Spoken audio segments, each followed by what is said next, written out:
Bonjour à toutes et à tous et bienvenue dans ce nouvel épisode de podcast. Aujourd'hui, notre invitée, c'est une Alsacienne de cœur, Lauriane Dolt, qui a eu la chance de faire toute sa carrière de formation à Strasbourg, des babies à assistante des pros, et qui est désormais entraîneur en chef du Mulhouse Basket Agglomération, extrait tout de suite. J'étais donc sur le centre de formation, je suis passée sur les pros et je suis revenue sur le centre de formation. Eh ben, quand je suis passée sur les pros, où j'ai eu la chance de pouvoir diriger un peu le groupe quand Vincent était en équipe de France, et 2 ans après de rebasculer sur le centre de formation, qu'est-ce que j'ai relativisé?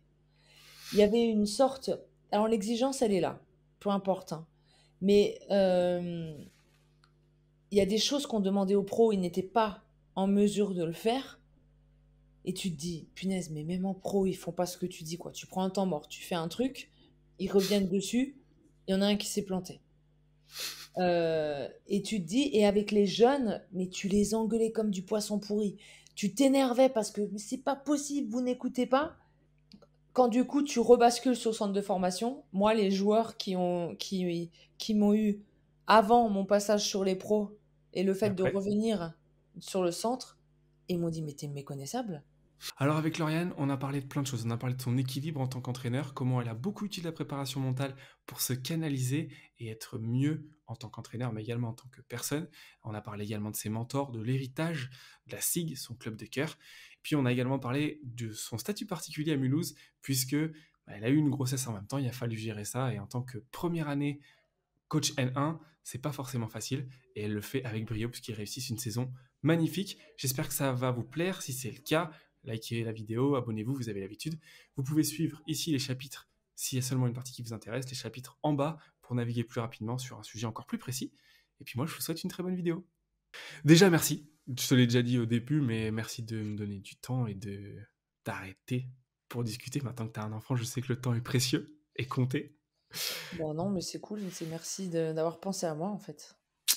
Ben ouais, c'est venu assez naturellement, parce que je cherche des gens avec des histoires de vie intéressantes, et je trouve que la tienne, elle l'est. Euh, Super. Alors en plus, on en parlait juste avant, mais t'es une Alsacienne pure souche. Ouais. Et born and raised, comme ils disent les Américains. Et puis t'en es jamais sorti en fait, parce que j'ai regardé, en tant que joueuse, en tant que coach, même là en signant à Mulhouse. euh, Est-ce qu'un jour tu vas réfléchir à sortir de l'Alsace, ou c'est Ah ouais, ouais, vraiment... ouais, et j'ai eu T'aimerais? des opportunités. Ouais. Maintenant, on va dire que dans mon parcours de vie, j'ai pas donné suite aux opportunités que j'ai eues, mais alors je suis une Alsacienne pure souche, vous allez pas l'entendre parce que ben je vais pas crier, mais quand je crie, apparemment mon accent là il ressort vraiment bien. Mais donc là, je vais essayer de me contenir pour que C'est ça parte gentil. pas dans les, Pas les dans tours. l'accent qui est pas quand même super sexy, hein. L'accent alsacien, c'est mais bon, voilà, écoute, après moi, je suis fière d'être alsacienne, je suis fière de mes terres. Alors oui, moi, je suis pas sortie parce que, ben, j'ai aussi eu, enfin, mon évolution à la CIG, en fait, elle a été, Progressive. tout le temps, ouais, et puis tout le temps, j'ai eu l'opportunité de pouvoir monter de catégorie. Et quand je dis la SIG, c'est vraiment la SIG Association et la SIG Pro. Ouais. Parce que j'ai commencé du côté des amateurs où j'ai entraîné les babies, donc des gamins de 3 4 ans, pour finir en fait assistante sur les pros dans le club pro. Donc c'est vrai que je sais plus quand, dernièrement, j'essayais de me refaire un petit peu le parcours et je trouve ça classe d'avoir touché à toutes les catégories dans un club. Et c'est pour ça aussi que pour moi, la SIC, c'est vraiment mon club de cœur et peu importe où j'irai, ça restera mon premier club, ceux qui m'ont fait confiance en premier. Et puis voilà, je suis vraiment attachée à l'identité et puis à beaucoup de personnes. Et après, ben, au moment où j'ai eu l'opportunité de pouvoir partir, en fait, c'est à ce moment-là que je me suis mise en couple. Donc, pour tout Raté. avouer, voilà, quand on avance un peu dans l'âge et que moi j'ai vraiment beaucoup donné dans mes diplômes et puis dans mon évolution, parce que on a la chance de faire un métier passion. J'ai vraiment tout donné au basket, mais à un moment, il me manquait quelque chose pour vraiment être heureuse. Ouais. Moi, ce désir de maman, ça fait depuis que j'ai 25 ans. Enfin, j'étais petite et je savais que, enfin, je voulais à 25 ans avoir mon premier enfant. Bah, à 35, ben, et toujours pas d'enfant, mais il y avait surtout pas de mec, quoi, donc donc à un moment, fallait peut-être s'y mettre. Et puis, bah, voilà, c'est arrivé un peu, sans prévenir, donc ça a un peu bousculé, on va dire, mes plans parce qu'au départ, moi, je voulais vraiment partir. Ouais. Maintenant, voilà, j'ai fait un autre choix et aujourd'hui, je regrette vraiment rien parce que niveau basket, voilà, je suis coach, principal d'une équipe, pro et puis à côté, je suis complètement comblée donc c'est top. C'est un peu par er presque par erreur au final. Tu devais partir du coup? Tu avais des opportunités en France ou, à Ouais. l'étranger aussi? Ouais, ouais, non, non, non, en En France, France? ouais, parce que, bah, voilà, pour rien cacher, moi, j'étais bien avec Vincent, enfin, on avait fait beaucoup de choses, il m'a donné l'opportunité de travailler à côté de lui. Et puis il y a un moment où voilà, j'avais envie de changer un petit peu et ouais, j'aurais pu partir dans un autre club pro en tant qu'assistante aussi avec quelqu'un d'autre du coup. Ouais. Et puis voilà, bah, il a fallu décider, au mois de mars, est-ce qu'on se décide de partir ou et puis, bah, moi au mois de février, je rencontre, la personne avec qui je suis aujourd'hui et Ah ouais, même si c'était que ça un s'est joué à mois, 1 mois. ouais, mais voilà, c'était, je pense, une évidence donc derrière, je l'ai pas fait. Ah c'est une belle histoire, je la connaissais pas celle-là. C'est la première fois que je la raconte, Ah c'est vrai? ouais. Ouais, c'est une belle histoire parce que mais c'est une partie qui est souvent, sous-évaluée dans l'équilibre, du monde professionnel en tant que Mmh, tu t'en parlais, tout à l'heure et je pense que c'est super juste de parler de l'équilibre parce que ouais. ça peut bouffer la vie, encore plus en tant qu'entraîneur qu'en tant que joueur. Bah, c'est ça, on a un métier qui est quand même, vraiment très, très prenant émotionnellement et alors quand on gagne, tout va bien, mais le problème, c'est que et puis on est les rois du monde et alors quand on perd, par contre, c'est incroyable comme le regard des gens peut changer et on est vraiment, je vais essayer de rester poli, mais Tu pas obligé, hein. ouais, enfin, on est presque des sous-merdes, quoi. Alors si je suis obligée, ouais, voilà, parce que, et moi, c'est ce qui m'a fait aussi beaucoup, travailler enfin, prendre conscience que je devais, vraiment travailler avec un prépa mental parce que, moi, j'avais vraiment du mal avec, le regard extérieur et puis, cette espèce de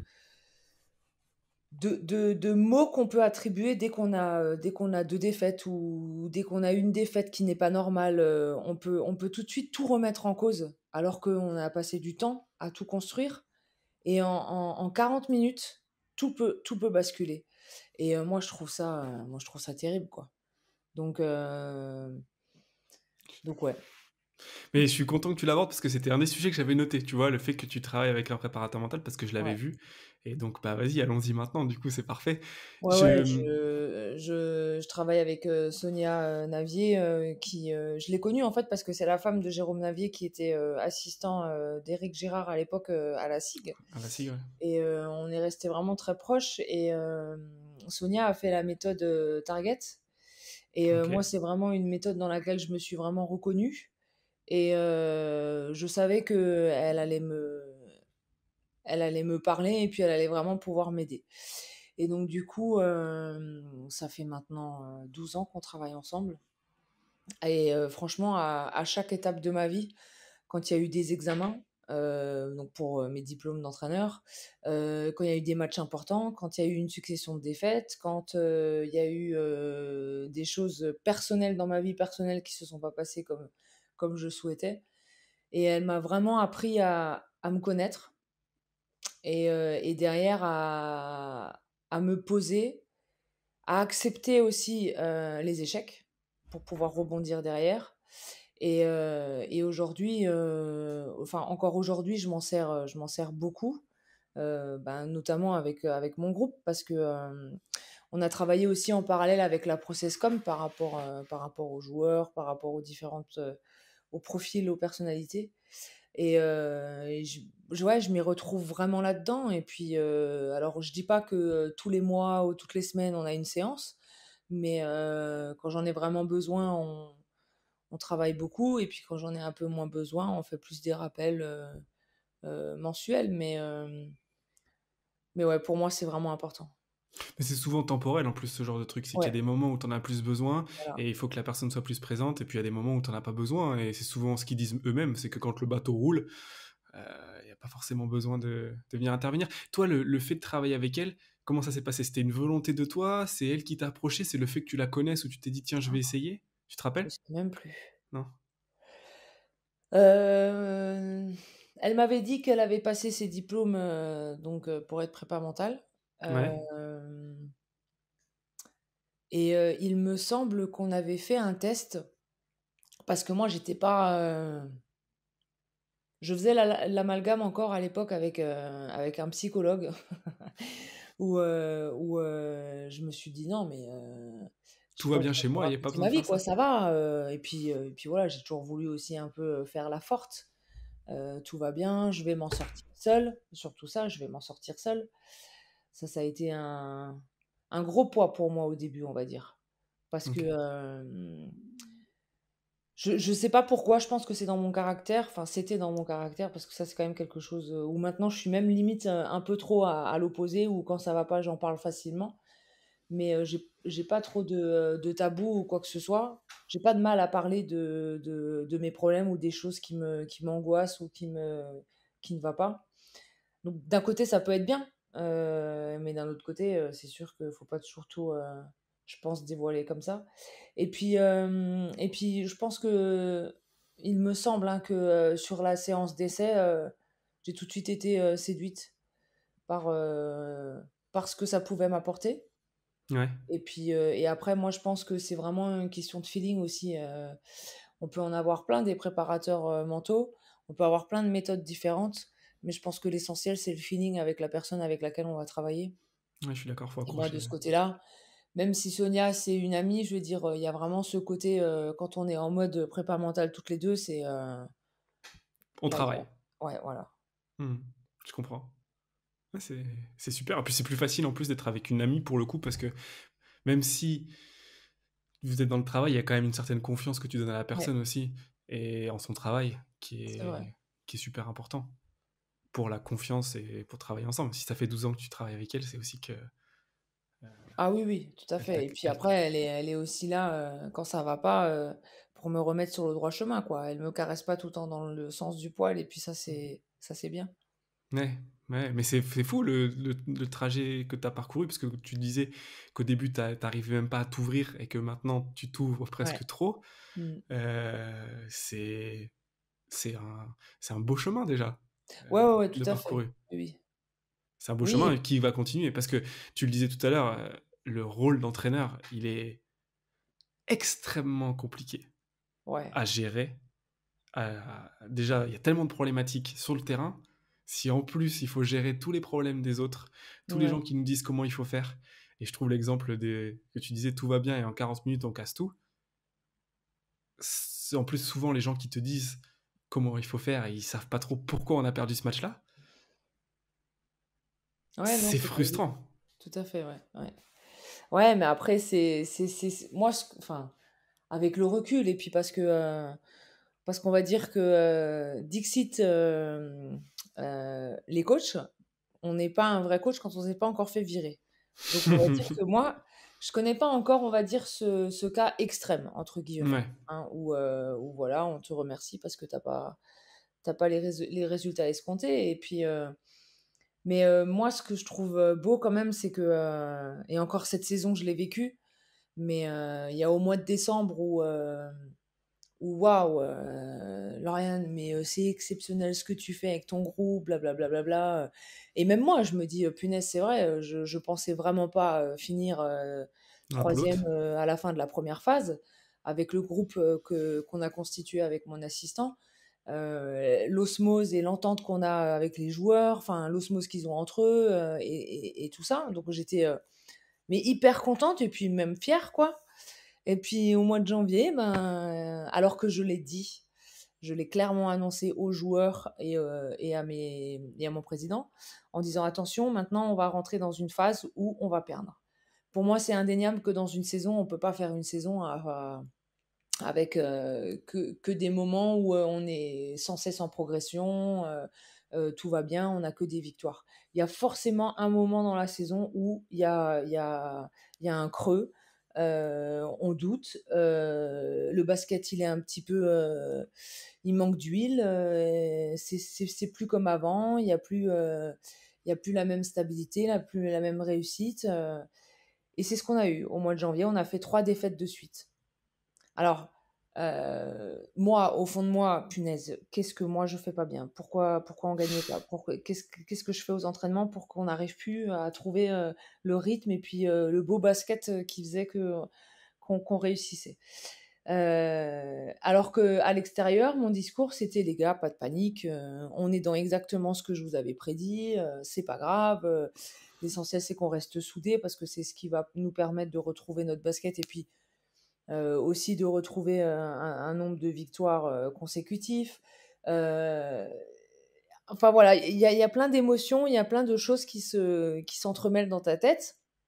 Et puis après, ben, moi je suis partie en congé de maternité, donc c'était un peu dur aussi de te dire punaise, bon, je les laisse alors que qu'on n'est pas super bien. Et puis ben, ils ont réussi, voilà, ils ont réussi à remonter le tout. Et puis ils sont de nouveau sur une belle phase de victoire. Et, euh, et c'est ça, en fait, qui est beau, enfin, qui est beau. Mais c'est ton curseur d'émotion, il va très haut, très vite, et il descend très haut, très bas. Très, très Et vite aussi. faut juste réussir à prendre du recul. Et moi, je pense que c'est la famille, justement. Enfin, c'est tout ce que tu peux avoir à côté. Moi, voilà, maintenant, j'ai trouvé mon équilibre à ça. Mais avant de rencontrer mon compagnon, ben, j'avais mes amis, j'avais ma famille, j'avais eu un autre moyen de pouvoir basculer, prendre du recul et puis de nouveau être fraîche pour revenir au travail. Mais il est beau notre métier quand même. Et je pense qu'à un moment, les personnes qui disent que elles sont usées, c'est normal. Et je pense que justement, on n'a plus cette force de contenir ces émotions up and down, quoi. C'est un sacré, comment on appelle ça? Une attraction, enfin, les montagnes Ouais, russes, quoi, ouais. d'émotions, ça va très très haut, ça va très très bas. Tu vois, hier, j'étais à la finale de Bourges Ah contre ouais, Venise. Euh, t'as une super ambiance, voilà, ça se passe bien, elle gagne, le public y crie, et t'as tout d'un coup Alix qui s'est fait ouais, 2 fois le genou, qui se repète le genou, et tu sens tout le public qui se dit bah non, c'est pas possible, ça se passe trop bien, pourquoi maintenant? Et puis après, tu la vois revenir sur le banc, donc les gens ils sont contents, et puis enfin, en un match, rien qu'en un match, en un truc, tu peux vivre des émotions folles, et sur le cours d'une saison, c'est c'est fou. Et ce que tu parles de la stabilité, je pense que c'est super important parce que dans ces moments de défaite-là, souvent, en tant qu'entraîneur, t'es seul, ouais. terriblement seul. Mm. Et pourtant, ce qui fait que ça va mieux, parce que les périodes de bas, elles sont forcément là, c'est cette stabilité, le process que tu as créé dans l'équipe, fait que, ouais, ouais, on va avoir des matchs moins bien, mais on a créé une structure, on a créé Ouais. une osmose, on a créé un truc qui fait que, ouais, ça se passe un tout petit peu moins bien, mais ça remonte plus vite et ça revient plus vite. Et c'est ça la beauté des émotions dans le sport Ouais, et ouais. dans le tien, c'est C'est pour ça magnifique. aussi que c'est compréhensible qu'après 30 ans de carrière, on Il y en a qui s'essouffle un peu fatiguent. aussi, quoi. Ouais. Mais c'est addictif aussi, hein. C'est pardon? C'est addictif, je pense aussi, Oui, comme, bah oui. comme émotion. Parce que c'est difficile et gratifiant à la fois. On en Ouais. reparlera tout à l'heure, je pense, des belles émotions et des mauvaises émotions. Mais du coup, en parlant de ce métier-là, une des questions que j'avais, c'est, bon, t'as joué à bon niveau, et puis ensuite t'as eu, c'est une hernie discale, c'est ça? Ouais. Ouais. Qui, du coup, a fait que t'as décidé de t'arrêter. Ça, je sais pas trop comment Non, ça s'est c'est pas passé. ça. Mais oui, Non? vas-y. Ah ouais, vas-y, vas-y. Non, Dis-moi alors, ça m'intéresse. à 16 ans, en fait, donc tu as les sélections régionales quand Ouais, tu as 14-15 ans, donc quand tu es U15. ouais, Et à la sortie de ça, en fait, le CTS de l'époque d'Alsace, c'était Frédéric Albax, eh ben, il m'a pris dans son staff en tant ok, qu'assistante. de la génération Pauline Kravzik, les 85. Et du coup, ben, donc je l'ai fait, voilà, je suis arrivée un peu là-dedans sans connaître cette partie du terrain, ce côté du terrain. Pourquoi il t'a choisi toi? Je- Tu saurais pas ouais, dire. bonne question. Je lui demanderai. Je crois que je le vois ce soir, en plus, je lui demanderai. Mais non, Ouais, je sais pas. Après, j'ai jamais été une bonne joueuse, une joueuse avec du talent. ouais, J'étais besogneuse, j'aimais un peu fighter, voilà, c'était un peu ça mon jeu. Je lâchais jamais, mais j'avais pas un talent pour pouvoir jouer ouais. à très haut niveau, quoi. Et c'est peut-être ce côté-là aussi qui lui plaisait. Et puis j'étais un peu toujours la fille qui va pousser tout le monde, qui va encourager, qui va... Voilà, je laisse jamais quelqu'un de côté. Donc c'est peut-être ça. Et du coup, quand je découvre ce côté-là, au fur et à mesure, il commence à me dire, bon, bah maintenant tu vas faire les échauffements. Au début, je faisais que du gardiennage, hein, j'accompagnais les filles, je les surveillais, et puis après, au fur et à mesure, j'ai commencé un petit peu à prendre plus de responsabilités. Et puis, ben, quand j'étais vraiment sur le terrain à faire les échauffements et tout, bon, ben, là, ça a été une révélation. Je me suis dit: «C'est bon, c'est ce que je voulais faire. C'est ce que je veux faire». Avant, je me cherchais un peu, quand on me demandait toujours: «Qu'est-ce que tu veux faire, plus tard?» Alors moi, j'avais des trucs un peu farfelus, je voulais être, prof de PS dans une caserne militaire. Alors, je sais pas si c'était pour le sport ou pour les mecs, mais voilà, voilà ce que je voulais faire. Mais par contre, quand j'ai découvert, le coaching, là, j'ai dit: «C'est bon». Et là, je me suis, tout de suite renseignée pour les diplômes d'entraîneur. Et puis, bah, après, c'était parti pour, suivre le cursus, quoi. Ouais, donc c'est parti en fait de quelqu'un qui a vu quelque chose en toi, qui s'est dit bah tiens, viens là, viens entraîner avec nous, et puis Mais c'est je une pense que ton révélation. parcours de vie, c'est par rapport à c'est des personnes qui te guident. Tout à fait d'accord. C'est des modèles, mais c'est vraiment, voilà, moi, depuis que je sais marcher, j'ai traîné sur les terrains de foot parce que mon papa était entraîneur de foot. Ok. Et alors pour l'anecdote, quand moi je jouais à Honenheim, donc vraiment un petit club, de patelin, en Alsace, ça faisait un an, même pas un an que je faisais du basket, et Abdel Loussif, donc qui est l'actuel CTS, de l'Alsace, vient me recruter. Il me dit, «Je suis l'entraîneur du Racing Club de Strasbourg». Et moi, ma première réflexion, c'est: «Mais Le monsieur, je fais foot. pas du foot, je fais du basket». Donc déjà, il s'est dit: «Oh là là, qu'est-ce que c'est que ce truc?» Le soir, il appelle mon père pour me dire: «Voilà, j'ai vu votre fille, je veux qu'elle vienne faire un essai à Strasbourg». Mon père l'a même pas laissé parler. Il a dit: «C'est bon, moi je suis plus entraîneur maintenant, je veux pas aller au Racing». Et là, enfin, la famille de beauf, quoi, qui sort de nulle part. On savait pas qu'il y avait un club de basket, au Racing Club de Strasbourg. Et puis, bah, si, il était omnisport à l'époque. Et Ok, donc voilà, c'est la petite histoire. Donc moi, en fait, mon premier sympa. modèle, ça a été mon papa, quoi, par rapport à l'entraînement.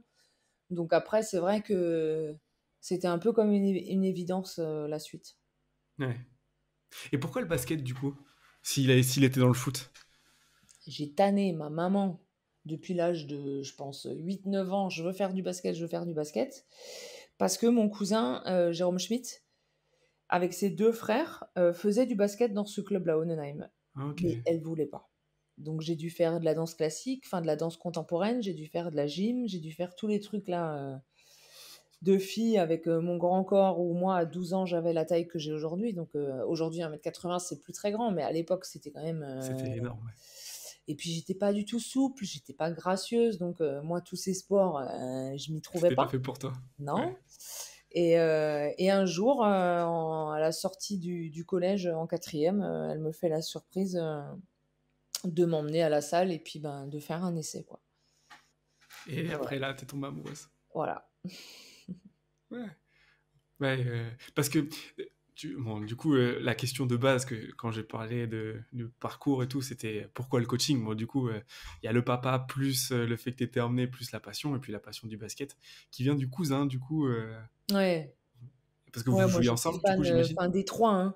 Les 3 ils sont très grands, les 3 ont toujours joué au basket et puis, ouais, je sais pas si c'est parce que je suis grande aussi, je peux pas vraiment l'expliquer parce que, moi dans ma famille, mon père, ma mère, mon frère, on n'est pas à la base, non, il y a pas de basket, quoi, on connaît pas le Ouais. basket. C'est vrai qu'on est né dans le foot, mais ouais, je sais pas.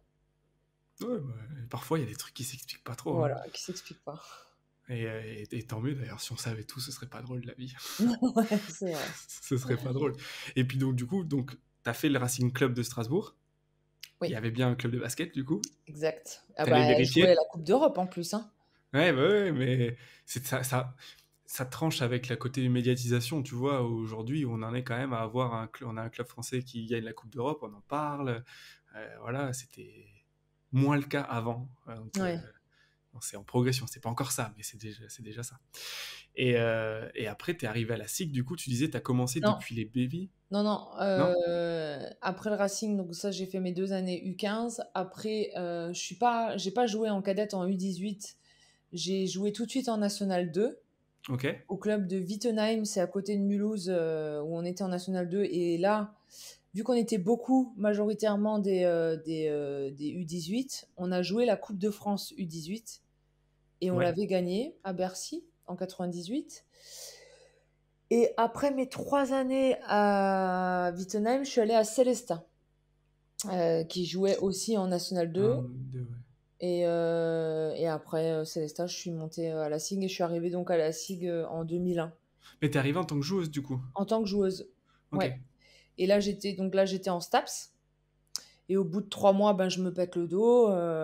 Et puis, hein, faut pas se leurrer, mais les études et moi, ça faisait un peu beaucoup. Donc, le club me propose un emploi jeune à l'époque, Ok. pour m'occuper, ben voilà, de tout le club, pour entraîner. Et du coup, ben voilà, enfin, en fait, tout se goupillait bien. Donc, je pouvais encore faire que ça. Donc, c'était cool, quoi. Ouais, parce que j'avais noté que t'avais fait 12 ans à Strasbourg, mais en fait, Ouais. c'est pas dans la structure, mais en fait, t'as fait beaucoup plus que ça, du coup. Bah ouais, je suis arrivée en 2001, donc sur les amateurs jusqu'en 2008. Et en 2008, j'intègre les pros, ouais. Enfin, le Ouais. secteur pro. Ouais, donc tu disais, t'as commencé avec les babies, et puis t'es monté petit à petit, et puis en 2008, c'est les cadets, c'est ça, les U18, Ouais, c'est ça, les U18, ouais. puis après les espoirs, et Pendant puis après les 3 ans. Et assistants. après, j'ai eu les espoirs pendant 5 ans. Après, j'étais assistante. Et après, je suis revenue sur les espoirs. Ouais, parce que tu disais tout à l'heure, la progression, elle a été linéaire, mais Ouais, vraiment pour le coup linéaire, ouais. c'est-à-dire que t'as fait passer par toutes les étapes, et... Je suis passée par toutes les étapes. Et après, malheureusement, c'est un peu un concours de circonstances que moi j'aime pas trop dont j'aime pas trop me rappeler, mais pour pouvoir passer sur les espoirs. Et ce qui m'a vraiment fait aussi euh, monter de gamme et puis vraiment changer aussi en tant que coach, c'est la maladie enfin, Olivier Weissler avait eu un petit problème cardiaque. Et donc et c'était au début de saison, c'était en septembre. Donc en fait, on cherchait un coach espoir. Et puis du coup, ils ont basculé le coach des cadets, donc moi, sur les espoirs, et le coach des U15 France en cadet, en D'accord. U18, quoi. Et voilà. Et puis pareil, quand je suis arrivée au centre de formation, c'est parce que la personne qui était avant moi, Thierry Beuz, voulait arrêter. Et vu que moi, j'entraînais les U15 France, ben, et que j'assistais déjà un peu les cadets, ben voilà, il a C'était pensé à naturel. moi. Donc, j'ai eu. Bon, après, c'est aussi une question d'opportunité à chaque fois. Mais il y a vraiment eu des belles opportunités à saisir à chaque fois. Et puis, voilà, c'est comme ça que j'ai évolué. Parce qu'en plus, le fait d'avoir fait 3 ans de cadet et après de faire les espoirs, c'est que du coup, tu as continué avec une génération en fait. Tu les as coachés en cadet et puis Ah, ensuite les tu les as pauvres, récupérés. oui, les 94, ils m'ont subi. Certains, dont Anthony Labanca, qui est en Pro B là à Nancy. Lui, de Minime France, donc des U15, et même en Benjamin, parce que Ah bah j'avais oui. l'équipe du Barin. Donc lui, il m'a subi 1, 2, 3, 6, 7, 8, 9 ans. Et le mot subi, c'est choisi volontairement? Ouais, parce qu'on en rigole encore aujourd'hui, Ouais, mais ouais, ouais, oui, bah, il m'a vu évoluer aussi, c'est ça qui est, classe. Parce que moi, je l'ai vu évoluer en tant que joueur ouais. et lui, il m'a vu évoluer en tant que coach parce que, au début, hein, fallait mettre les casques, hein, parce que je criais dans tous les sens, j'avais pas notion que, voilà, fallait être un peu plus zen et puis, les gars, c'est pas parce que tu leur dis pas, j'avais l'impression qu'il fallait que comme une télécommande, que je guide chaque fait et geste de mes joueurs, quoi. Donc j'étais sans cesse en train de parler et puis j'ai quand même une voix qui porte Ouais. donc voilà, donc c'est pour ça qu'on a utilisé le mot «subir» à chaque fois avec Anthony, quoi. Ouais, parce que, mais je pense que c'est aussi, pas tous les entraîneurs, mais on est beaucoup aussi au moment où tu perds le contrôle que tu as en tant que joueur, où tu as envie d'être enfin, directif. Je comprends la sensation de j'ai envie de leur dire mets-toi là, fais ci, fais ça. Et sauf qu'au final, en tant que joueur, c'est Ah, tu rigoles. invivable parce que C'est il y a clair. trop, il y a trop d'infos, Je t'arrives même comprends. pas. Ouais. Ouais. Mais c'est difficile à contrôler, quoi. Et le fait de travailler avec la préparatrice mentale, ça t'a aidé par rapport à ça? Ouais. Ah oui, Ouais. mais ça a été un travail, fouah, de titan, hein. Pour Mais canaliser toute cette énergie qu'il y a là-dedans. ouais. Ouais et puis, finalement, le fait de mettre les mots, de dire, c'est que t'as pas confiance en tes joueurs. Moi ça m'a miné. J'ai fait: Ah «Mais ouais? c'est pas vrai. Bien sûr que j'ai confiance en eux». Bah non. Si tu dis tout ce qu'ils doivent faire et si tu commandes toutes les actions, c'est que t'as pas confiance en eux. Mais si, j'ai confiance en eux. Non, si tu fais ça, c'est waouh, ça a été un ping-pong pendant 10 minutes et après le fait de te dire que c'est ce qui se dégage quand tu as ce type de réaction, ah, ça fait mal, quoi. Ouais, je comprends. Je comprends. Et je me rappelle d'un coach qui avait dit le plus, pour moi, la plus belle émotion que je puisse avoir, c'est que je sois assis, les bras croisés, et que ça joue, et qu'on a instauré des principes et que j'ai même pas besoin de leur dire ce qu'il faut faire, C'est vrai. et qu'ils font des erreurs, mais l'esprit est là, et le process il est là, et j'ai rien besoin de faire, et je contrôle. Ouais. Mais qu'est-ce que c'est dur d'arriver là? Qu'est-ce que c'est Bah, je dur? pense que c'est l'expérience aussi, hein, qui te fait arriver là, C'est hein. sûr. Moi, j'ai C'est pris sûr. un gros, un un retour sur bâton de j'étais donc sur, le centre de formation, je suis passée sur les pros et je suis revenue sur le centre de formation. Et ben, quand je suis passée sur les pros, où j'ai eu la chance de pouvoir, diriger un peu, le groupe, quand Vincent était en équipe de France, et 2 ans après de rebasculer sur le centre de formation, qu'est-ce que j'ai relativisé. Il y avait une sorte alors l'exigence, elle est là, peu importe, hein, mais il y a des choses qu'on demandait aux pros, ils n'étaient pas en mesure de le faire et tu te dis: «Punaise, mais même en pro, ils font pas ce que tu dis, quoi». Tu prends un temps mort, tu fais un truc, ils reviennent dessus, il y en a un qui s'est planté. Et tu te dis et avec les jeunes, mais tu les engueulais comme du poisson pourri. Tu t'énervais parce que: «Mais c'est pas possible, vous n'écoutez pas». Quand du coup, tu rebascules sur le centre de formation, moi, les joueurs qui m'ont eu avant mon passage sur les pros et le Et fait de après? revenir sur le centre, ils m'ont dit: «Mais t'es méconnaissable, t'es hyper calme». J'étais beaucoup plus précise aussi dans mes consignes Ouais. parce que j'étais plus concise, mais j'allais droit au but. Et par contre, s'il y avait une erreur, j'étais pas tout de suite à hurler, quoi. J'avais vraiment pris ce truc de se dire, ouais, bah, enfin voilà, c'est à toi de mettre en place pour pas qu'ils se trompent ou qu'il y ait le minimum d'erreurs. Et après, c'est à toi d'être indulgente aussi, quand est-ce que tu élèves vraiment la voix et pas. C'est le fait de travailler avec les professionnels, du coup, qui a aidé. Personnellement, moi, c'est ça ce qui m'a vraiment Ouais. aidée, ouais. Et aujourd'hui, je pense que si je suis comme je suis avec le groupe que j'ai aujourd'hui, c'est ouais, c'est l'expérience qui m'a fait être qui je suis maintenant. Ouais. Tu parlais d'expérience et de gens qui t'ont guidé dans le chemin, presque de mentors. J'imagine que Vincent, il fait partie, il fait partie de Ouais. ces gens-là parce que tu as travaillé avec lui et puis que c'est un grand monsieur du basket. L'opportunité d'aller travailler avec lui, j'imagine que t'as pas. Enfin, Ça, Alors c'est... c'est lui qui est venu au club, moi j'étais déjà au club. Ouais. Donc, non, C'est mais lui qui est venu travailler avec moi. dans le... Ouais. Il est peut-être même venu pour ça, d'ailleurs. Bah bien sûr. Non, Surtout mais que quand... notre première rencontre à tous les deux, mais alors celle-là, je m'en souviendrai toute ma vie. Nous, on est dans le bureau et lui, il passe un entretien d'embauche, hein, clairement.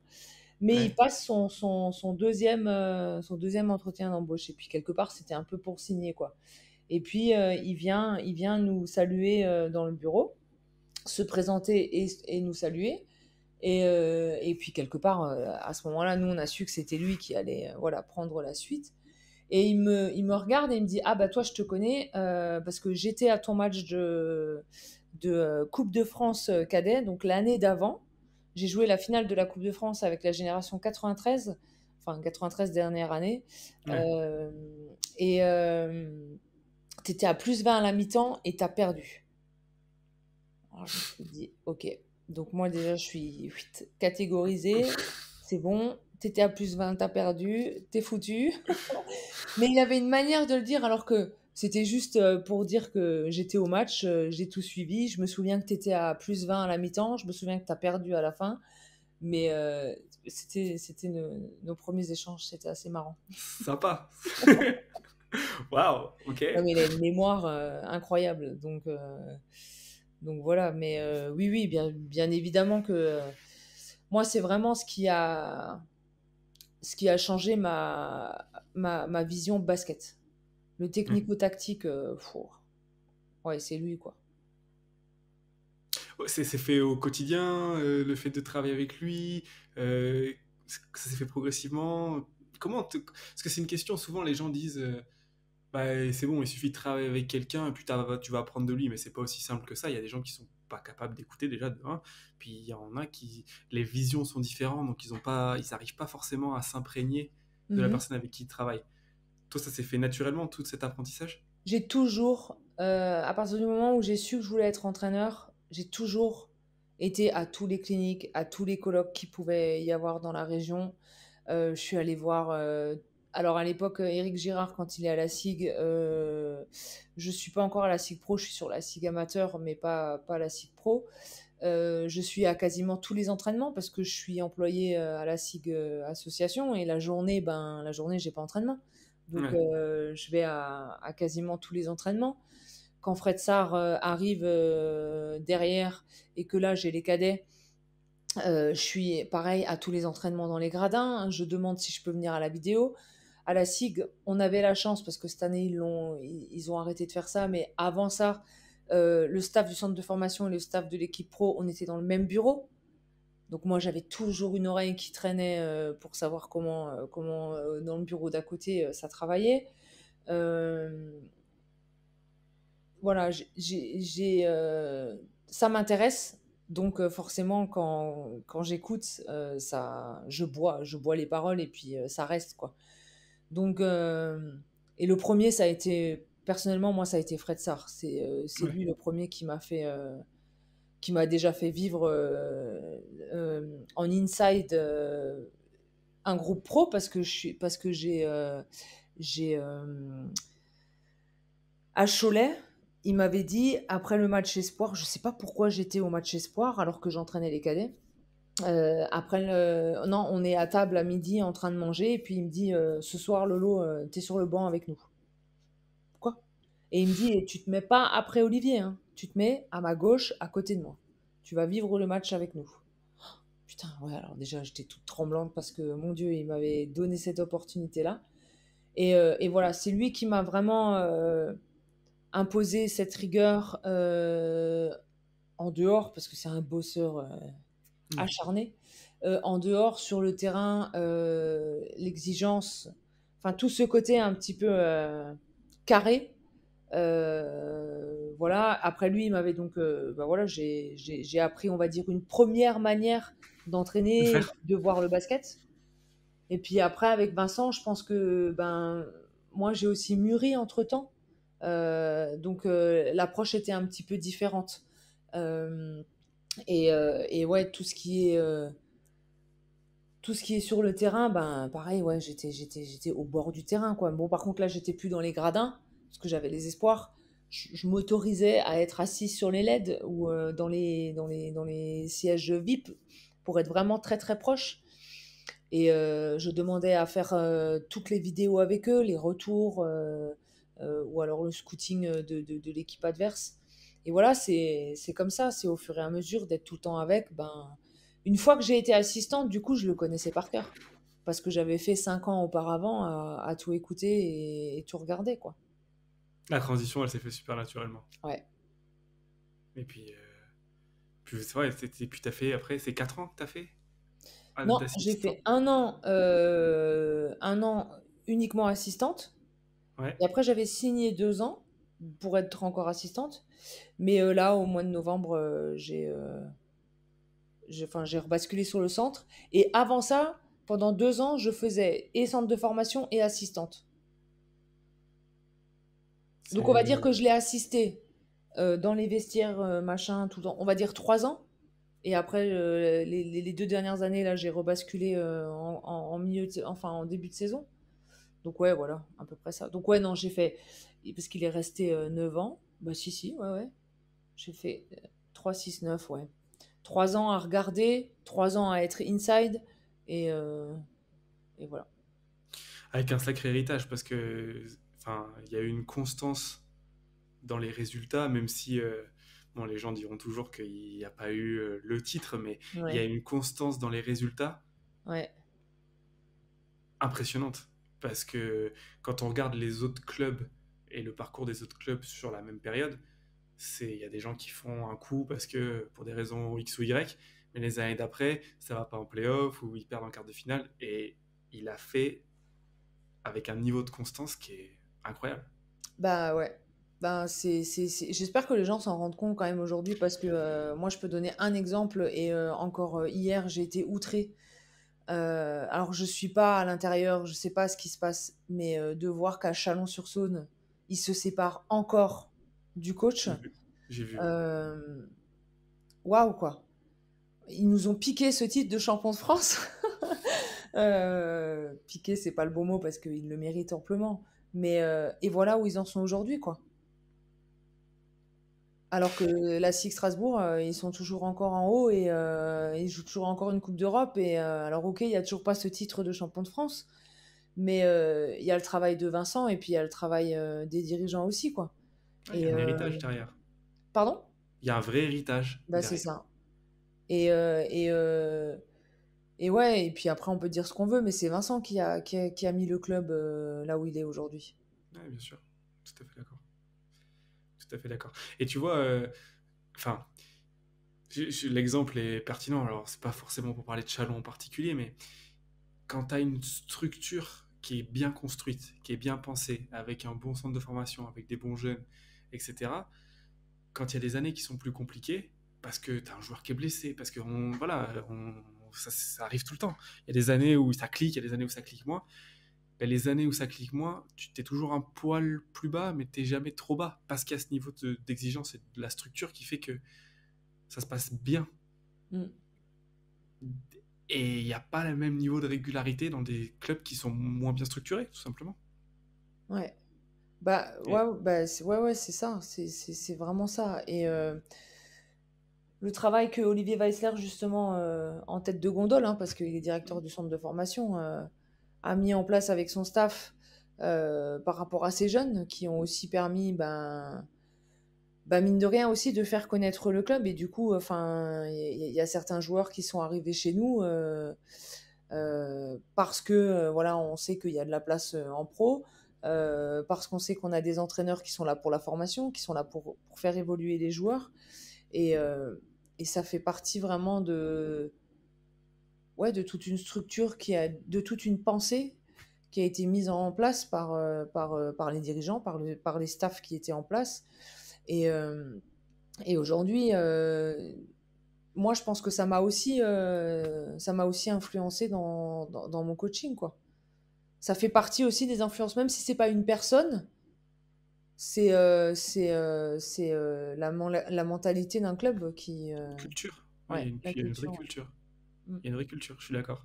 C'est parce que même tu parlais des jeunes, il y a eu beaucoup de jeunes qui sont sortis du centre de formation de Strasbourg et qui sont dans des niveaux, alors peut-être pas forcément tout le temps en Pro A, mais en Ouais, Pro B, en intermédiaire N1, plus, ouais. ouais. Mais il y a une constance des Mmh. joueurs qui sont sortis, qui est pas forcément dans tous les clubs où il y a beaucoup de joueurs qui terminent en National 3 ou même Ouais, ouais, ouais. à des niveaux plus bas. Donc ça veut dire quelque chose. Et je pense que le vrai talent d'un centre de formation, c'est d'être capable d'extraire le meilleur des joueurs qu'on a à disposition, quoi. Et d'en Ouais. faire les meilleurs joueurs possibles qui soient, et même les meilleurs hommes Mmh. qui soient. Exactement. Moi, je mets un moi, j'ai toujours mis un point d'honneur à ça. Quand un joueur rentrait au centre de formation chez nous, mon objectif, bon, je suis un peu égoïste parce que c'était notre objectif du staff, c'était qu'il ressorte en tant qu'homme. Et l'homme, pour moi, c'est le basketteur, mais aussi l'homme Ce de qui la vie de m'entoure. tous les jours, quoi. Hmm. Ça, c'est un bel héritage, hein. Alors, ça fait moins clinquant sur un palmarès qu'un Ah titre de ouais. champion de France, mais au niveau humain, c'est pas pareil. Ouais. C'est Ben, un bel enfin, héritage. moi, c'est vraiment ce qui m'enflamme, hein. C'est ces rapports humains, hein. Et même aujourd'hui, avec un groupe professionnel, hein, ça me chagrine déjà de devoir me séparer de certains joueurs ou de pas pouvoir les re-signer pour la saison prochaine. Mais voilà, il y a des objectifs, il y a des ambitions, il y a aussi un moment où ben, voilà, le parcours doit s'arrêter pour certains. Mais ça me fait déjà du mal de devoir penser à devoir se quitter, mais parce que on vit tous les jours ensemble, quoi. Et on vit justement des émotions fortes, et puis des fois, il y a des moments qui sont très durs. Donc, si on n'a pas ce rapport humain, je trouve que c'est compliqué. Enfin, moi, je pourrais pas m'inscrire dans un projet où il y a pas cet aspect humain, quoi. Je comprends. Je comprends. Et d'ailleurs, tu parles des émotions, c'est un truc que je dis souvent. Mais moi, je me rappellerai, le moment d'émotion le plus fort que j'ai eu, c'est une défaite, en fait. Et les choses les plus fortes que j'ai construites avec certaines personnes, c'est dans des moments difficiles. Tu crées des liens C'est vrai. incroyables dans des moments, même parfois où il n'y a même pas besoin de parler. Moi, j'ai eu la chance aussi de faire la finale de la Coupe de France à Bercy où on a perdu. Et il y a, il y a- il y a- il y a je me rappelle du silence, quoi. Le silence qu'il y avait dans le vestiaire. Et il y a un truc qui se crée qui est super fort. Et ça, c'est un élément qui culmine et qui est super fort en termes de puissance sur toute une année où on passe ensemble, où on se tape dessus, où on est au contact physique, parfois où on s'accroche. C'est, c'est beau quand même. C'est beau Ouais. quand même la Mais possibilité d'avoir de faire ça. c'est vrai que là, quand tu dis tout ça, il y a deux événements, ouais, qui me reviennent très vite en tête. Et c'est pas des heureux événements, parce que ouais, c'est des défaites en finale. Mais, ce qu'on a pu vivre, et aujourd'hui, quand on en reparle, malheureusement, ouais, c'est ces événements-là, quoi. Ça m'étonne pas. On est quand même foutus bizarrement, les êtres humains, parce que il y a des trucs où on gagne et c'est beau, mais ça. Putain, il y a un truc qui est inexplicable Mm. autour de cette création de on y était presque, qu'est-ce qui aurait pu se passer? Enfin, j'ai pas encore tout compris les mécanismes derrière. C'est vrai. Et c'est des belles aventures. Tu parlais de te séparer des joueurs. Le fait de partir de Strasbourg, tu l'as fait, alors de ce que j'ai compris, c'était pour, à la base, essayer de faire une année sabbatique, c'est ça? Ah ouais, Et ouais, ça, j'ai toujours rêvé de faire ça. ouais. J'ai toujours rêvé. Et à l'époque des Beugnot, Philippe Hervé, tous ces grands dinosaures là, Jacques Monclar. J'ai toujours rêvé, donc là j'étais encore jeune entraîneur, hein, mais j'ai toujours rêvé de vouloir faire le tour de tous les clubs Ouais. et d'aller voir comment ça travaille ailleurs. J'ai toujours voulu faire ça. Voilà, au début, j'étais trop jeune et puis c'était pas une priorité. Enfin voilà, j'avais envie d'être sur le terrain, donc je l'ai pas fait. Et puis Voilà, Strasbourg, j'en ai suffisamment parlé au début, la place que ça a dans mon cœur, mais je m'essoufflais et fallait un moment que ça s'arrête et puis voilà, c'était le bon moment. Et donc au moment où j'annonce que j'arrête la SIG au mois de janvier, ben derrière il y a le Covid quoi. On l'attendait pas du tout. On savait pas que ça allait arriver et surtout que ça allait foutre Changer autant nos de vies. bordel. Ouais. Alors qu'avec mon agent, on avait déjà plus ou moins fait tout un parcours, lui, avec ses relations, voilà, pour pouvoir aller en Europe sur du basket. Mais par contre, en France, moi, ce que je voulais, c'était aller voir d'autres sports, des sports individuels notamment, où j'aurais dû aussi intégrer un peu l'académie Mitroglou à Antibes de tennis. Nous, on a la chance d'avoir le pôle France gymnastique à Strasbourg. Donc voilà, j'avais des contacts aussi là-bas. Mais voilà, de faire un parallèle un peu avec ben, les autres sports, qu'est-ce qui est transposable ou pas. Et puis après, le kiff d'aller dans les grands clubs européens pour voir aux côtés des grands entraîneurs comment ça travaille, quoi. Et puis en été, la première annulation, c'est en Turquie. Mais non pas à cause du Covid, mais parce que je suis une femme, parce que je devais y aller seule et parce qu'il y avait ce problème politique en 2020 avec la Turquie, là, où Ok, avec les ambassades, c'était un dur. petit peu compliqué. Et donc là, clairement, on m'a dit, écoute, enfin, on a fait comprendre à mon agent que valait D'aller mieux mieux pas. pas. Donc voilà, et puis après, tout le reste a commencé à se fermer à cause du Covid, quoi. Et du coup, t'as réussi à quand même aller dans des endroits ou pas du tout? Non, non, parce que après moi, j'ai eu un petit coup dur perso, donc j'ai préféré prendre un petit peu de temps et puis Ouais. rester, on va dire, tranquille. Et après, au mois de janvier, non, au mois de février, il y a Mulhouse qui arrive, quoi. Et moi, la Nationale 1, je connaissais pas du tout. Je connaissais pas Ouais. les joueurs, je connaissais pas le niveau, je connaissais rien. Donc là, j'ai bossé pendant 2 mois comme une acharnée pour, bah, voilà, pour me mettre un peu au niveau et puis pour constituer mon équipe. Et non, du coup, je suis pas partie. Donc voilà, mais c'est que partie remise, hein. Et c'est ce que j'allais dire. C'est. Quand un jour je serai virée d'un club, je ferai ça. Mais tu sais, c'est souvent les entraîneurs, ils font souvent ça dans ces moments-là, hein, parce que c'est Bah des oui, moments où tu as des pauses, où tu peux ouais. respirer. Mais sinon, on peut Et, pas, ouais. ouais, c'est compliqué, mais c'est super enrichissant. Oh, bah oui. Je pense, enfin, je sais même pas, je pense, j'en suis convaincu. D'aller voir comment ils travaillent ailleurs, comment ça fonctionne, et puis surtout à l'étranger, parce que on a quand même, regarde, on a plein de préceptes, on a une vision du basket, et moi j'ai eu la chance du coup de vivre en Espagne, ça fait 3 4 ans, de voir la vision qu'ils ont eux du Mm. basket, mais même à plus petit niveau, c'est, ça fait réfléchir quoi. Il y a des trucs qui sont normaux pour nous, enfin normaux, et que ça ne l'est pas pour eux quoi. C'est Ouais. pas, cette façon-là de faire, c'est pas évident. Par contre, il y a d'autres choses qu'ils font qui sont intéressantes. Donc je pense que surtout en tant qu'entraîneur où parfois bah, on a besoin d'aller chercher l'inspiration ailleurs, c'est passionnant. Donc bah, tu auras certainement l'occasion plus tard. Ouais, je m'en fais pas. Ouais. Mais du coup, donc tu parlais de Mulhouse qui est arrivé c'est en janvier du coup 2021. C'est ça tu disais? En février, ouais. Ouais.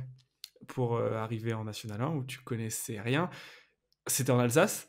Du coup, est-ce que tu as beaucoup hésité ou tu as dit oui direct? Alors j'ai beaucoup hésité parce que j'ai eu un moment de doute aussi, hein. Ouais, Je Ça m'a un peu effleuré l'esprit de me dire: est-ce que je suis capable de, voilà, de pouvoir, mener un peu, ma petite barque?» Et après un peu le club aussi parce que Mulhouse a une sacrée histoire et je pense que je pensais qu'il fallait avoir les épaules solides pour pouvoir y aller. Bon, finalement, voilà, ça se passe super bien. Mais voilà, je me posais beaucoup de questions, ouais. ok. Et qu'est-ce qui t'a décidé? Hem, c'est con, mais le président m'a séduite dans le sens où, bah, c'est vrai, il ose me faire confiance, et puis après que je puisse venir avec mon assistant. Ouais. Travailler avec quelqu'un que tu connais, avec qui ça se passe bien. C'était vraiment primordial. Clairement, s'il m'avait dit non, pour raisons financières ou autres, Tu serais je pas me allé. serais pas lancée dans non. Ouais. Alors on disait tout à l'heure que les entraîneurs sont souvent enfin sont seuls, notamment dans les défaites. C'est pas totalement vrai. Ça Ouais, parce l'est qu'il y a dans des certains cas, assistants.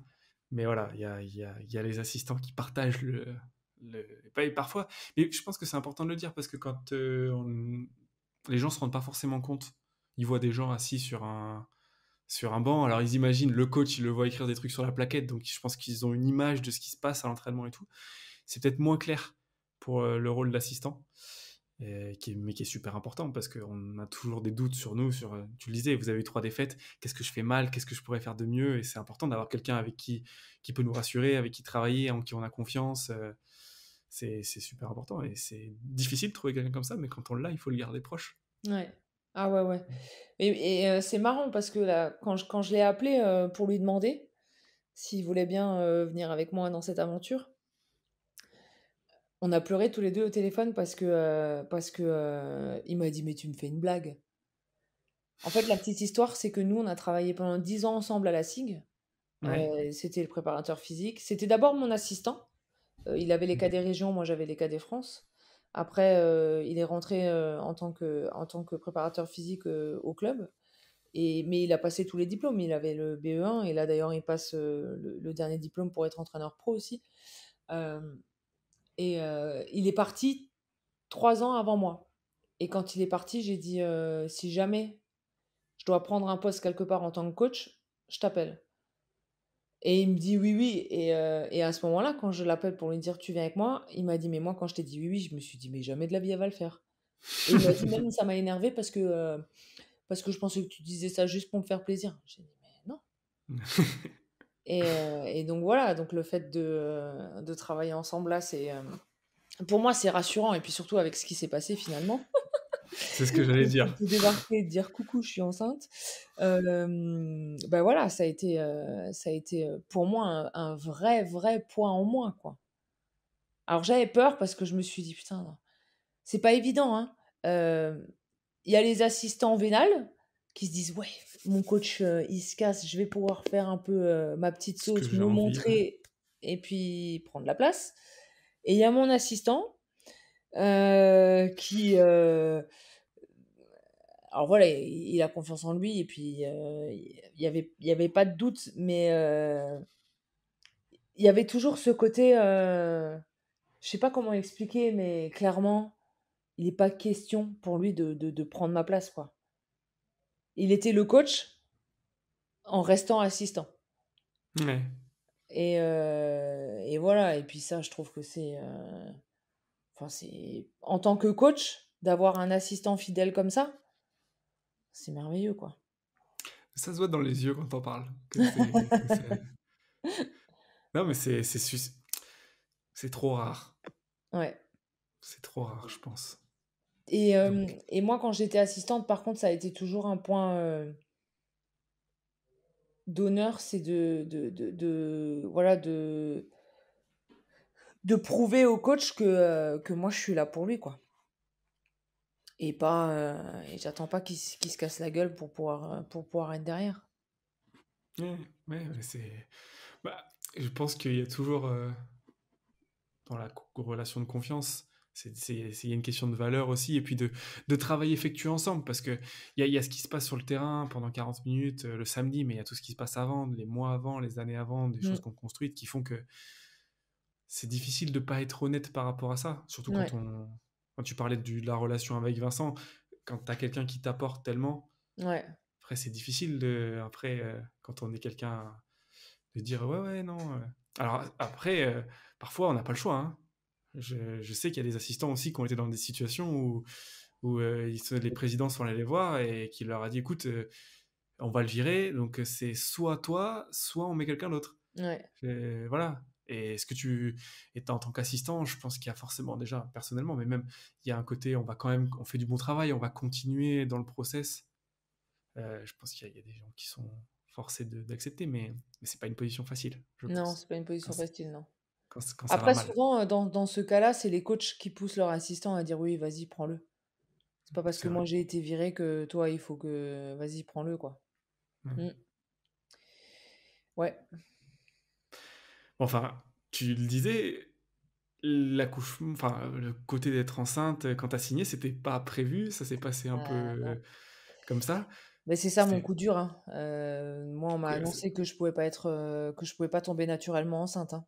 ouais, Donc là, le rêve de petite fille, pouah, tu te le prends en pleine face et puis du coup, on s'inscrit dans un protocole de FIV et ouais, là, il y a un deuxième coup dur, c'est que, ben, le côté pas naturel où, pour moi, c'était hors de question de pas être maman. Mais au moment où j'ai tout appris avec la biologiste et puis, voilà, pour connaître le protocole exact d'une FIV, ça a été très dur aussi d'accepter ce côté, pas naturel et puis, ouais, j'avais peur aussi de mal réagir avec les hormones, je savais pas si j'allais être assez forte pour pouvoir, m'inscrire dans ce processus et en fait, je pense que c'est le destin, donc au mois de mars, j'ai le rendez-vous avec la biologiste. Moi, je remets de nouveau un mois à me relever de ce rendez-vous-là, par rapport à voilà, au contenu ouais. et après j'abandonne. J'abandonne je me dis: «Écoute», je dis à mon compagnon, «Moi, je sais pas si je suis prête à être maman dans ces conditions-là,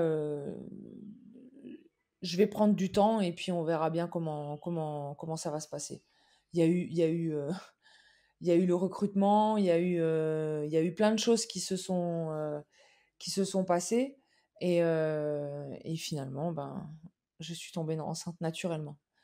Donc, au moment où je le découvre, début juillet, c'est, pendant, mes camps, où je suis avec Terric en plus, donc mon assistant et waouh, ça a été, Beaucoup, beaucoup j'ai d'émotions en même temps, j'imagine.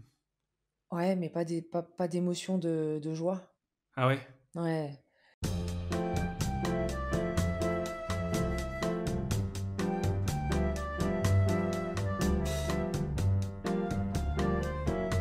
Alors, je me rappelle exactement où on était, j'ai même pas besoin de réécouter, parce que j'étais concentré sur ce que tu racontais à fond.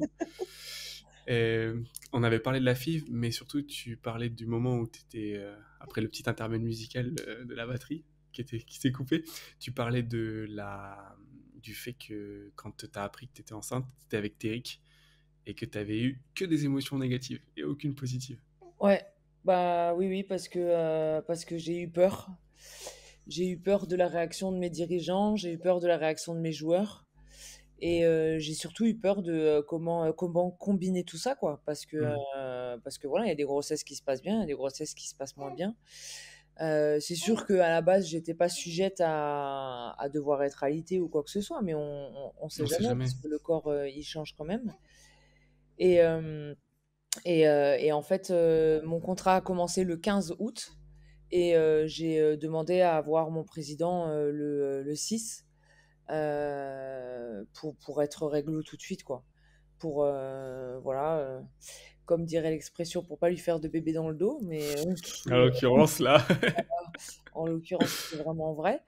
Heu, donc ça a été un peu enfin voilà, je savais pas trop comment lui amener la chose parce que pour moi, c'est, ça y est, il y a un président qui fait confiance à une femme et elle débarque et elle est enceinte, quoi. Super, donc ouais, moi, tout ça, ça s'est vraiment entremêlé et j'ai pas du tout eu la joie de l'annoncer à mon compagnon comme je l'aurais voulu, à ses enfants, à notre famille. Enfin, ça a été un peu bizarre, ouais ouais, et en fait, tout ça, finalement pour rien parce que, mon président, même si sur le coup, c'était peut-être un petit peu, dur, à entendre, Hem, après franchement, donc j'ai annoncé un vendredi, on s'est donné le week-end, on s'est revus le lundi, mais le lundi, j'avais un président mais surmotivé, au taquet, Non, non, mais c'est bon, Lauriane, ça change rien.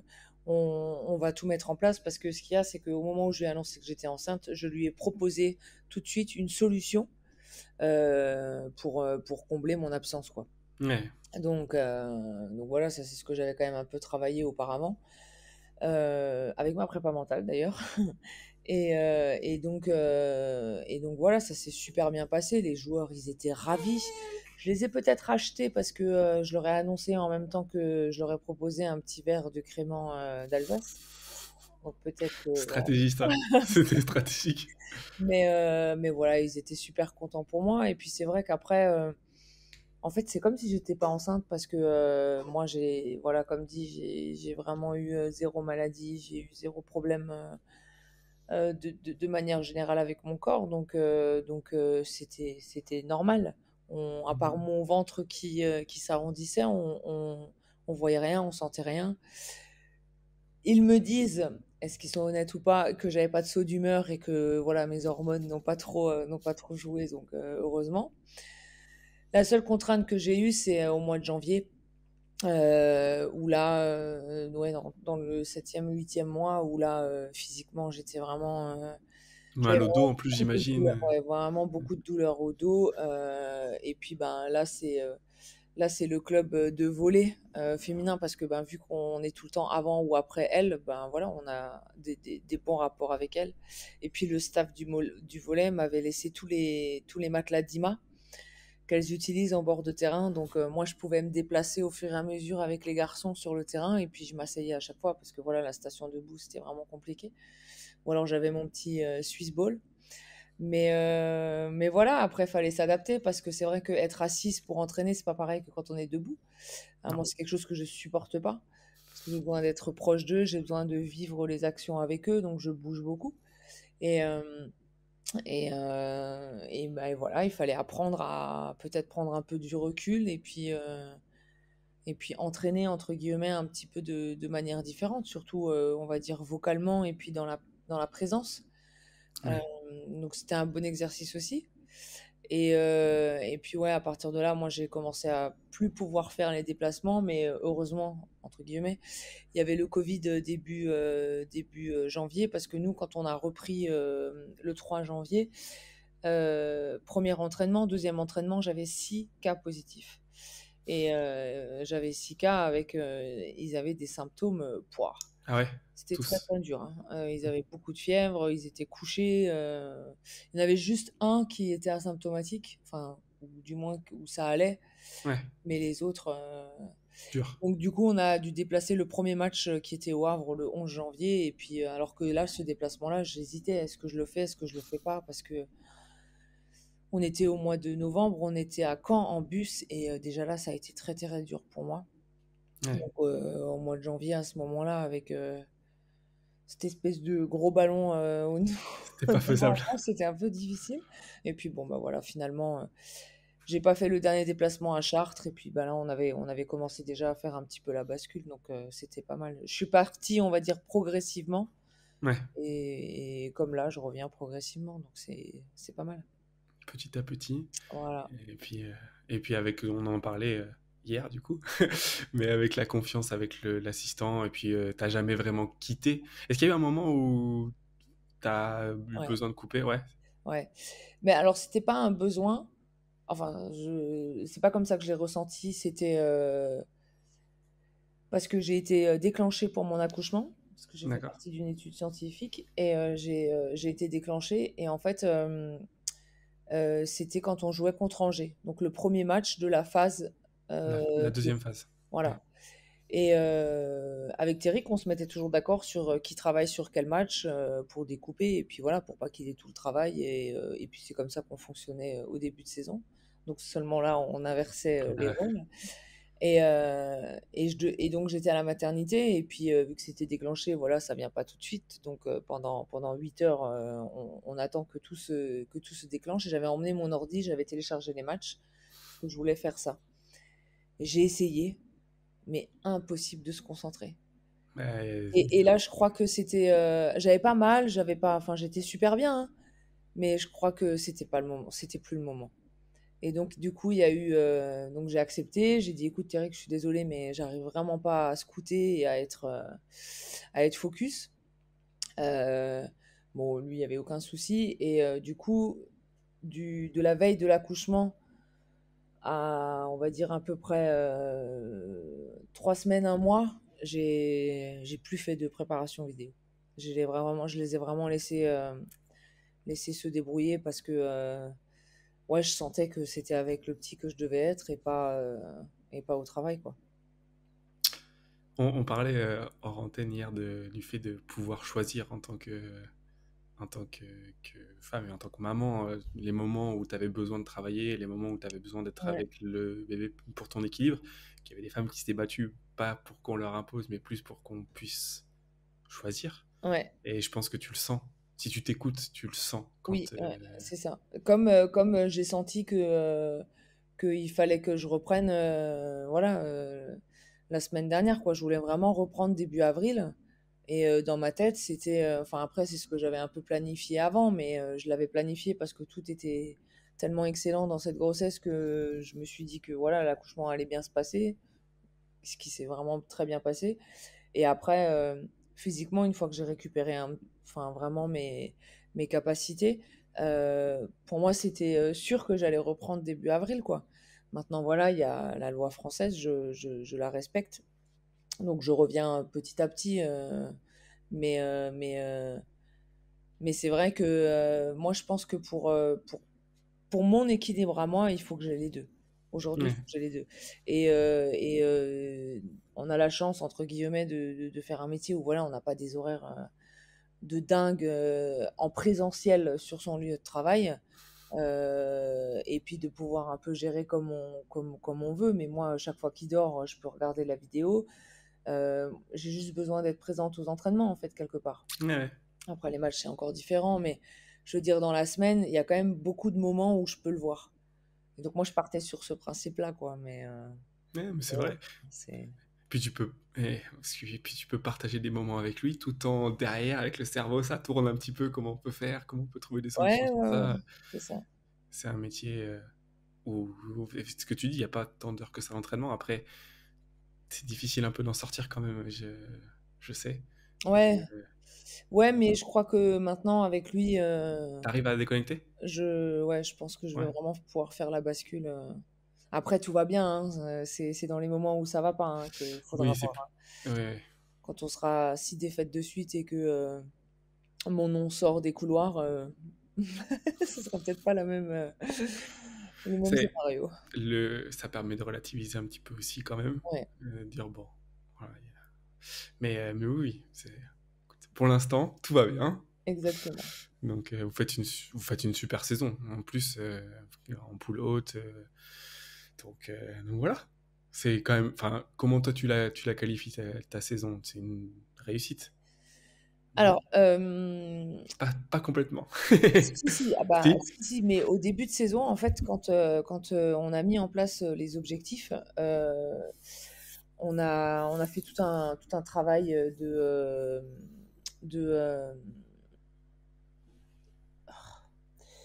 je perds le mot, fixation d'objectifs avec le groupe, en fait, les Mhm. joueurs et nous. Moi, avec Thierry, on en avait déjà parlé un petit peu avant. Qu'est-ce qu'on allait se donner au minimum et ainsi de suite. Et comment j'allais amener les choses pour pouvoir construire cet objectif. Je veux pas qu'on se donne un objectif et puis c'est comme ça. Ouais. Donc, je voulais qu'il y ait une conscience collective, une conscience individuelle, et après sortir deux, trois mots qui vont caractériser et qui vont être les mots forts de toute la saison. Et en fait, nous, on s'était donné, honnêtement, le top 8. Enfin, les playoffs. Donc, ça va même jusqu'au top 10, quoi. Ouais.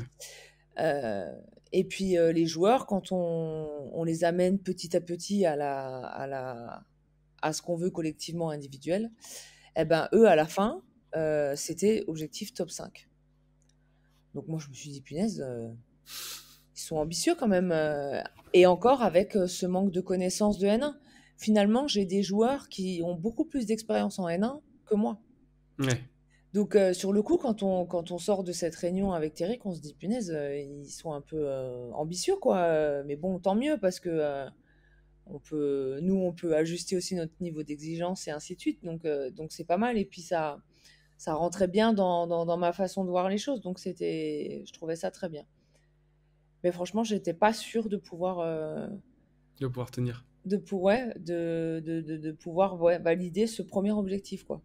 Je me suis dit: «Ouais, c'est quand même élevé», sur le papier, voilà, il y avait certaines équipes, avec certains budgets, enfin, et moi, je savais pas trop ce que ça allait donner et puis beaucoup aussi me disaient: «Oh là là», alors, il y avait 2 choses. Ton espagnol, ça va être le flop de la saison et après le deuxième, tu que 8, ça va être trop chaud, quoi. Tu vas pas tenir sur la distance, sur la longueur, ça va être trop difficile.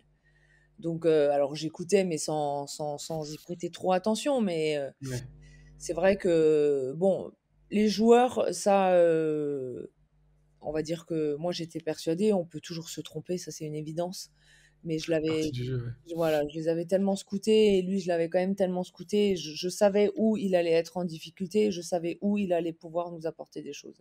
Ouais. Voilà et aujourd'hui le constat il est là, ben, je sais dans quel moment il est en difficulté, et là où il performe, c'est là où on l'attendait. Donc je veux dire, il y a pas de surprise par rapport à ça.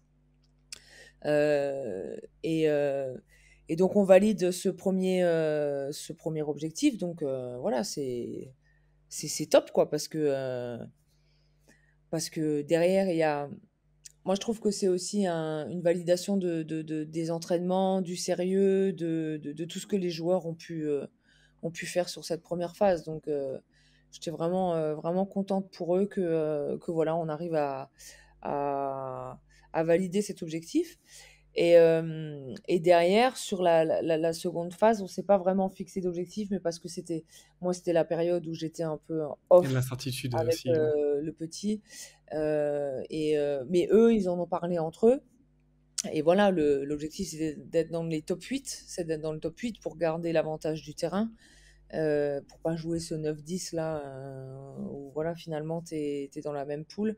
Mais c'est essayer d'avoir cet avantage du terrain et puis de jouer entre guillemets, contre les équipes de la poule B et derrière, ouais, c'est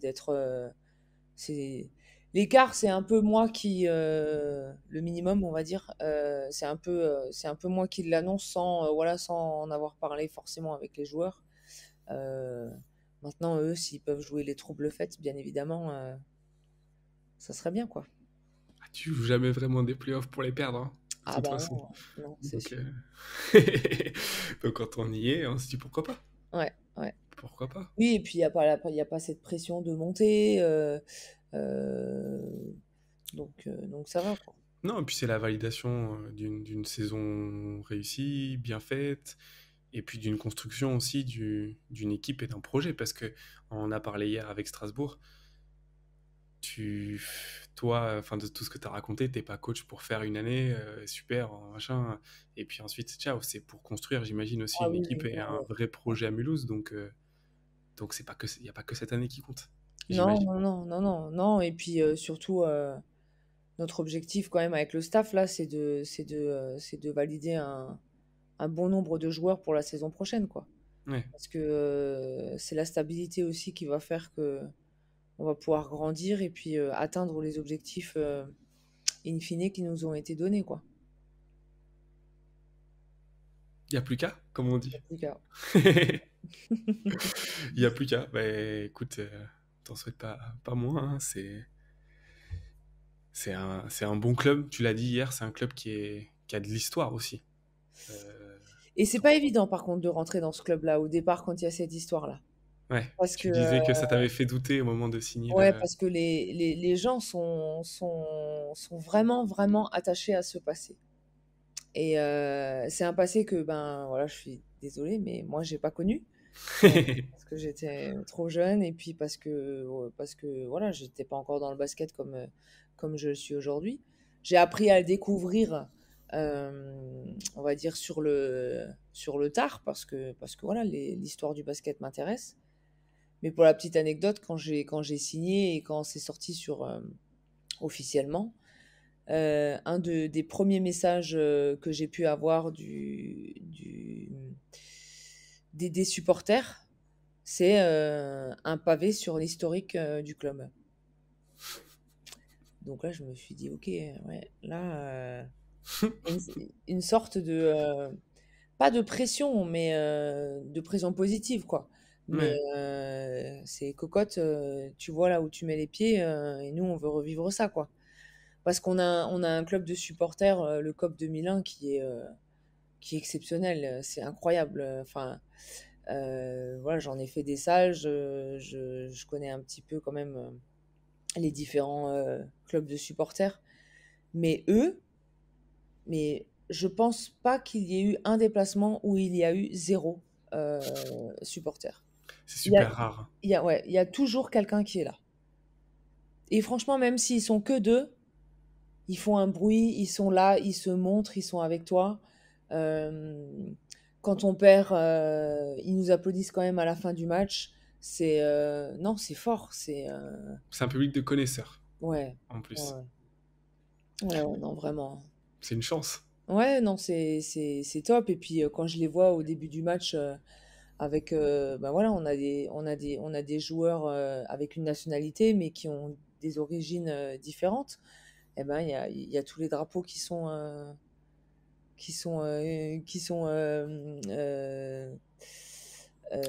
Balade, bougés. je sais pas trop comment on dit, balader, Ouais, hisser. voilà, avec leur drapeau officiel à eux, quoi. Donc c'est top. Et puis je trouve que pour les joueurs, ils peuvent que se sentir bien parce qu'on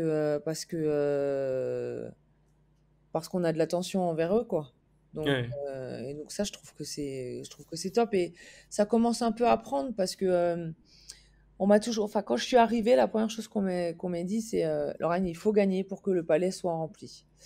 Alors au mois de décembre, j'avais envie de dire bon les gars, on peut pas gagner plus. Le palais, il n'est pas hyper rempli quand même. Euh, mais bon, après nous à Mulhouse, il y a quand même encore avec le Covid, les gens osaient quand même pas sortir comme Comme avant. avant. C'était quand même un peu assez craintif. Je veux dire, hier soir, le Palais, à la fin du match, même pas à la SIG, j'avais vu ça. Bon, parce qu'à la SIG, on va me dire qu'il y a des vigiles, on n'a pas le droit de monter sur le terrain. Mais il y a eu un espèce d'envahissement de terrain à la fin du match, avec, bon, alors, certes, beaucoup d'enfants, mais finalement, pas mal d'adultes aussi. On voyait même plus les joueurs. Ils étaient encerclés de gens qui voulaient faire des photos, qui voulaient des autographes. C'était chouette. Et voilà, donc ça commence à prendre. Donc j'espère que ça va continuer en ce sens et que justement sur les playoffs, on va pouvoir rameuter encore plus de monde, faire plus de bruit. Et puis c'est sympa aussi pour les joueurs de jouer dans une ambiance comme ça. Ah, jouer à huis clos pendant un Ouais, an et les poussières, ça a été ouais, compliqué. Et retrouver du public, ouais, voilà. avec des gens qui Vivre poussent et avec un vrai toi. cop qui Ouais. vibre, ouais. Puis qui partagent, parce que c'est du partage au Mm, final. exactement. C'est du partage. Il n'y a rien de plus beau que gagner un match et pouvoir après rester avec les gens, partager. Et puis ça se construit. Je trouve que les supporters, ils s'attachent à des équipes, quoi. Tu peux dire ce que tu veux. Il y a les gens, ils aiment venir pour venir partager à la fête, à ce côté. Ils voient une équipe sympathique qui joue bien ensemble, vont parler avec eux, ils ont envie de participer, quoi. Et ça se crée, ce Ouais, genre de, ouais. de truc-là. Mais à l'équipe et aux joueurs. Oui, Ça, c'est aussi l'expérience que j'ai de Strasbourg. Quand à un moment, on n'arrêtait pas de changer de joueur et qu'il y en avait quasiment plus qui restaient d'une année à l'autre, les supporters ne s'identifient plus je suis non d'accord. plus à l'équipe. Et du coup, c'est difficile pour eux de repartir à chaque fois à zéro. Et voilà, d'avoir cet attachement pour certains joueurs et finalement, ils partent. Et donc ouais, c'est vraiment ce qu'on a envie de faire pour la saison prochaine, quoi, d'avoir cette stabilité et de garder un noyau dur pour construire avec eux et pour atteindre cet objectif en 2024, quoi. L'objectif, du coup, c'est monter en 2024.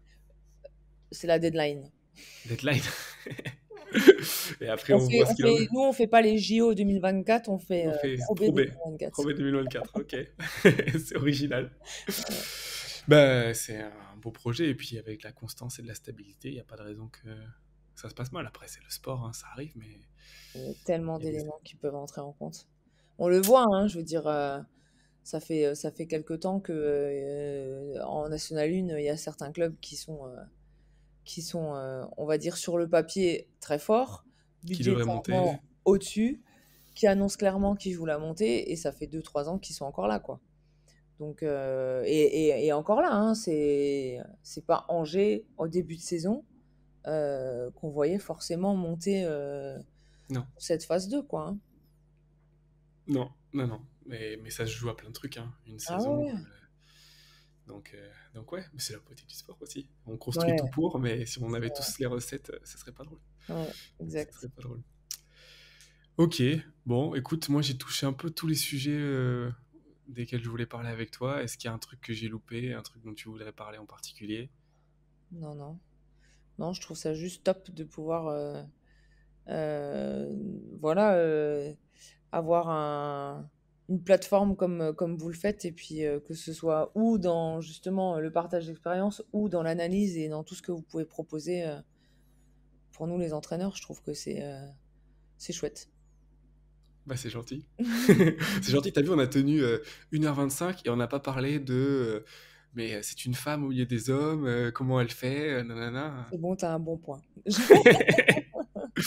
Ouais, parce que c'est un truc qui, bon, qui je le sais, je l'ai vu en analysant ce que je te disais hier, c'est un truc qui t'est beaucoup demandé. Ouais. Donc c'est bien aussi parce que il faut promouvoir que oui, on peut, mais ça paraît. Enfin, moi, j'estime que ça se fait à la compétence et que tu as toute la compétence, donc la question se pose même pas. Ouais, Mais bon, voilà, ça c'est un autre sujet pour un autre jour. exact. Ouais, merci en tout cas. Eh ben, Merci merci beaucoup. à toi.